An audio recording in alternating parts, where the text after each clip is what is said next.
Lunes y martes han sido de mucho movimiento en los mercados, en los commodities y también en las distintas monedas. Todo debido al conflicto bélico en el Medio Oriente entre Irán, Estados Unidos e Israel.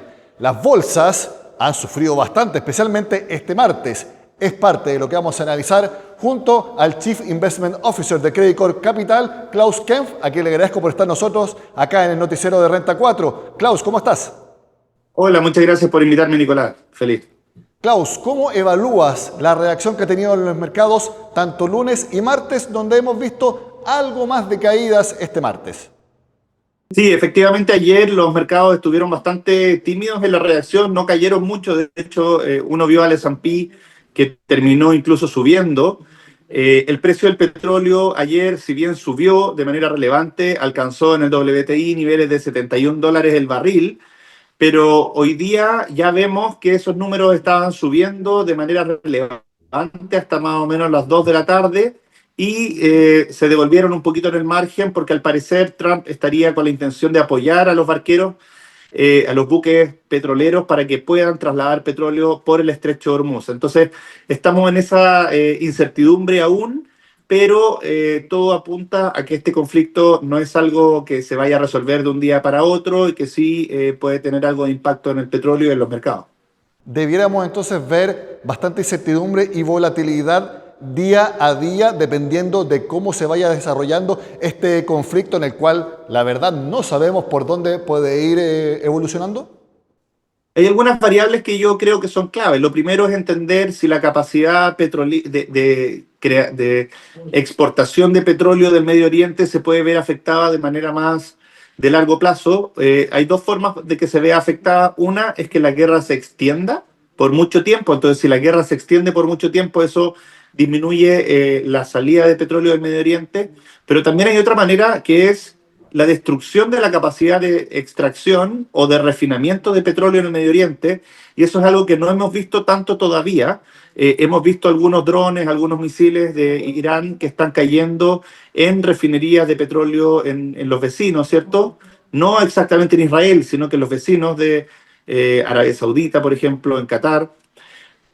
Y si eso se extendiera en cantidad, efectivamente podría tener un impacto en la capacidad del mundo de crear o de producir petróleo. Entonces, estamos atentos a esas dos cosas y esas dos cosas de alguna forma son las que van a determinar si el precio del petróleo se mantiene en rangos normales como hasta ahora, en torno a 80, sigue siendo precios normales, o nos empezamos a acercar a niveles ya cercanos al 100, en donde yo diría que 100 ya es un precio de estrés. ¿Tú crees que la evolución del petróleo vaya a la par también con la evolución de los mercados? Me refiero a que si sube mucho el precio del petróleo, en caso de que haya escenarios más malos, como parte de lo que tú mencionas, también veríamos mayor caída en las bolsas, porque más o menos eso es lo que vimos lunes y martes. Efectivamente, el petróleo es como el proxy de la guerra, es como el termómetro que nos dice cuál es el impacto que esta guerra está teniendo en la economía. Más allá de lo terrible que es cualquier guerra, ¿cierto? Y de lo triste que es la pérdida de vidas humanas, cuando uno piensa en el mercado, lo que está pensando son impactos económicos que uno pueda verificar y que pueda analizar, y ahí el precio del petróleo es probablemente el canal de transmisión directo de los problemas del Medio Oriente al resto del mundo. Y el otro canal de transmisión de estos problemas es la incertidumbre. Cuando el consumidor empieza a tener incertidumbre, de alguna forma deja de comprar. Entonces yo a lo mejor me iba a comprar un auto mañana y digo, bueno, esta guerra me puede afectar. ¿Será que mejor espero un par de días antes de comprarme el auto? Es ese tipo de decisiones. Cuando ese tipo de decisiones se empiezan a ver afectadas, si una probabilidad de recesión empieza a aumentar, entonces el precio del petróleo es un muy buen proxy para el resto de los activos, ¿cierto? Para entender qué es lo que está pasando con la guerra, pero al mismo tiempo esta percepción de la gente también es importante. Entonces, podría ser que no viéramos el petróleo subir mucho más, pero que el susto de la guerra, que la guerra pueda acercarse, tenga impactos. Y eso tal vez no se va a dar en Estados Unidos, pero sí se podría dar en Europa, que está más cerca de los misiles iraníes. Bueno, y también lo vimos en el precio del dólar, que está casi 910 acá en Chile. Se debe también a que está cayendo el cobre. Entonces te quiero preguntar si El dólar también es una señal de lo que tú estás mencionando, al igual que el petróleo. Claro, nosotros somos una economía pequeña y abierta, es algo que uno dice siempre y de alguna forma en este caso es más claro que nunca. El peso chileno reacciona a lo que pasa en el mundo. El hecho de que el dólar suba de alguna forma refleja que nosotros vamos a recibir menos dólares y vamos a pagar más dólares. El precio del cobre cae, entonces recibimos menos dólares, sube mucho el precio del petróleo. Nosotros somos importadores netos, no tenemos producción local, entonces tenemos que pagar más dólares.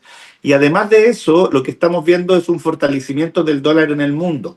Entonces, ese fortalecimiento del dólar en el mundo también nos afecta a nosotros y tiene que ver en el parte de que hay un riesgo de cola de una recesión, que no estamos viendo que la guerra vaya a generar una recesión, pero si esto se expandiera un poquito más, los que tendrían una crisis más cercana o un problema más cercano son los europeos. Entonces lo que termina pasando es que el euro cae, el dólar se fortalece contra el euro y eso también le pega al peso chileno por correlaciones internacionales. Ante un escenario de tanta volatilidad e incertidumbre, uno en realidad no sabe hacia dónde puede evolucionar. ¿Cuál es la mejor recomendación para una persona que tiene sus inversiones, por ejemplo, en fondos mutuos de distinto tipo? Bueno, la primera respuesta, Nicolás, siempre es, oye, tener un portafolio diversificado y acorde al perfil de riesgo. Nosotros siempre decimos que si llega una guerra y uno tiene la intención de apretar el botón rojo y vender todo, irse a caja, probablemente el portafolio que tenía no era el correcto. Entonces, lo primero es verse y mirar la guata que tiene cada uno y decir, ok, las necesidades, el espacio de tiempo que está en nuestro perfil de riesgo, ¿cierto? Si es que yo tengo un perfil de riesgo que me permite pasar por encima de esto y mis gastos vienen en 2 años más, en 5 años más, en 20 años más, yo creo que hay que aprovechar estas caídas para invertir porque no estamos viendo una recesión y fuera de recesiones en general, la inversión en bolsa termina generando rentabilidades. Nosotros estamos viendo a IPSA que ha venido cayendo, que está empezando a entregar oportunidades de nuevo. Tal vez hay que esperar un par de días más de caída, 3-4% más abajo, yo creo que ya es una gran oportunidad.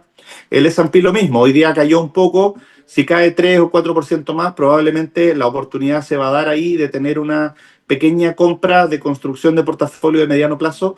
De corto plazo, en general, las recomendaciones en torno a la guerra no son tan atractivas porque uno no sabe cuándo va a terminar. Pero si uno pudiera pensar que la guerra se va a extender por un tiempo mayor, un hedge natural es comprar activos que tienen que ver con petróleo.